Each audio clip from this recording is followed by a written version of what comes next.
Si tomáramos en cuenta los usos horarios, Santa Claus tendría exactamente 31 horas para llegar a las casas de 700 millones de niños buenos en el mundo que creen en él, dejar los regalos e irse sin ser visto. ¿Sabe qué? Soy Irene Rodríguez Salas, periodista de Ciencia y Salud de la Nación. Y sí, soy fiebre de la ciencia, pero también soy fiebre de la Navidad. Tan fiebre que si por mí fuera, llegaría marzo y yo todavía tendría decorado. Y bueno, no soy la única, hay muchos científicos que también son igual de fiebres de la Navidad y entonces se han puesto a tratar de buscarle explicación científica a esas fantasías con las que crecimos. Les voy a contar algunas de ellas. De hecho, la primera está relacionada con esto de cuánto tendría que durar Santa Claus para poder llegar, dejar los juguetes sin ser vistos a todas las casas donde lo están esperando. Y no solo eso, sin ser visto y que le dé tiempo. ¿Cómo hacerlo? Bueno, resulta que la física Cary Shinn, que es de Londres, se dio a la tarea de investigar esto y dio con la respuesta precisamente en la teoría de la relatividad. ¿Y por qué la teoría de la relatividad? Bueno, Shinn se basó en que para ir a tal velocidad que le permitiera recorrer todas las casas en un horario de oscuridad, dejar los regalos e irse, tendría que viajar tan rápido que sería más pequeño y más delgado conforme avance. Entonces, eso le permitiría bajar por la chimenea en los países donde hay chimenea, y en el caso de Costa Rica y otros países de América Latina donde son muy escasas, pues que Colacho, como lo conocemos aquí, entre por una endija de la ventana y de la puerta y pueda realizar su trabajo. Pero también hay otro efecto en el que Shinn se basó, que se llama el efecto Doppler, y para eso ya calculó a qué velocidad tendría que viajar San Nicolás para poder cumplir con su tarea. Y, aunque no lo van a creer, para poder cumplir con todo lo necesario, que significa entrar, dejar los regalos correctos, tomarse el vaso de leche, comerse la galleta e irse, debería transitar a 10 millones de kilómetros por hora. Para ponerlo en perspectiva, eso son unas 200.000 veces la velocidad de Usain Bolt. Pero de esta forma sí podría cumplir su cometido. Y hablando de leche y galletas, pues siempre se nos ha dicho que teníamos que colocarlas porque Santa Claus seguramente iba a tener mucha hambre por todo su trabajo. Pero pocos se pusieron a pensar, nuestros papás y abuelos, que literalmente en todas las casas les iba a ofrecer lo mismo. ¿Y qué pasaría si a cada una de esos millones de viviendas él comiera una sola galleta? No hablemos del vaso con leche. Si tomara solo una galleta estándar, la cantidad de calorías que consumiría en esa noche serían equivalentes a 3.336.000.000 de calorías, de algo que no necesariamente le va a dar la cantidad de proteína necesaria y sería lo que algunos nutricionistas conocen como calorías vacías. Sigamos con Santa Claus porque esto está pues bastante entretenido. ¿Se han puesto a pensar que para las velocidades en las que viaja, y no solo eso, que si tienen que pasar por chimeneas, alguna puede tener algún rastro todavía muy caliente o de leña todavía que no se ha terminado de disipar? Vieran que la Asociación Estadounidense de Química se puso a averiguar si más bien no debería tener él algún tipo de traje especial, cortafuegos por así decirlo, que lo protegiera de posibles temperaturas muy altas, pero además de rastros de fuego. Les voy a contar lo que ellos encontraron. Estos trajes especiales, cortafuego por así decirlo, según esta asociación tienen componentes químicos llamados organohalógenos u organohalogenados. Eso quiere decir que pueden desgraciadamente ser dañinos para el medio ambiente y además para la salud de las personas. Todavía algo más sobre San Nicolás. La mayoría de veces que lo vemos en películas o en ilustraciones lo pintan como un adulto mayor bonachón, que nunca muere ni envejece, siempre se mantiene de la misma edad. ¿Y cómo puede ser esto posible?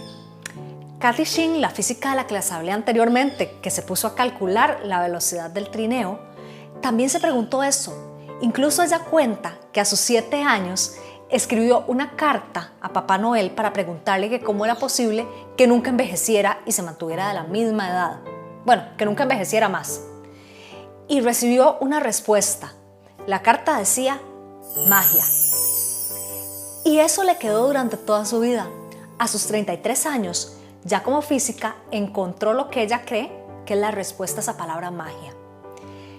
Al viajar a velocidades tan grandes, se produce una sensación de viaje en el tiempo. Entonces es como si el tiempo se detuviera para él y no envejece ni muere, porque es ese efecto de que cuando viajas en el tiempo puedes irte hacia el futuro teniendo la misma edad y viéndote de la misma forma. Es exactamente lo mismo que sucede, solo que él lo hace todos los años a velocidades tan grandes que el tiempo se va congelando. Y también podría explicar otras cosas, por ejemplo, porque Rudolf, años después, sigue jalando el trineo, pese a que han pasado mucho tiempo y cualquiera esperaría que envejeciera. Y hablemos entonces de Rudolf. Repasemos la historia. Rudolf o Rodolfo era un reno que tenía una particularidad que los demás no tenían. Una nariz roja y brillante. En una noche buena, la niebla era tan espesa y densa que el trineo no podía avanzar y San Nicolás temía que no pudieran llegar los regalos a donde debían llegar. Pero en eso la nariz de Rudolf o Rodolfo brilló y pudo llegar a su destino porque esa nariz iba iluminando el camino. Y desde entonces dejaron de burlarse de él los demás porque se convirtió en, por así decirlo, el capitán del trineo. Un grupo de científicos de Noruega y Holanda se dieron a la tarea de determinar qué podía haber específicamente en la nariz de Rodolfo para que ésta fuera roja y brillante. La posible explicación que encontraron es que tenga más cantidad de vasos capilares en la nariz. Esto haría que haya más cantidad de glóbulos rojos ahí y pudiera darse una tonalidad rojiza. Esta microcirculación nasal es vital para controlar el oxígeno y evitar la inflamación de distintas partes del cuerpo. Y este color además es una forma de reacción del cuerpo que se adapta a hacer todo el trabajo físico que implica jalar un trineo lleno de sacos repletos de juguetes en temperaturas muy frías. En un estudio posterior de la Universidad de Dartmouth en Estados Unidos, más bien vieron que esta característica tan particular de Rudolf más bien podría ser un problema para su salud, porque esta microcirculación más bien iba a poner mayor desgaste a su cuerpo y podía hacer que más bien enfermara más rápido.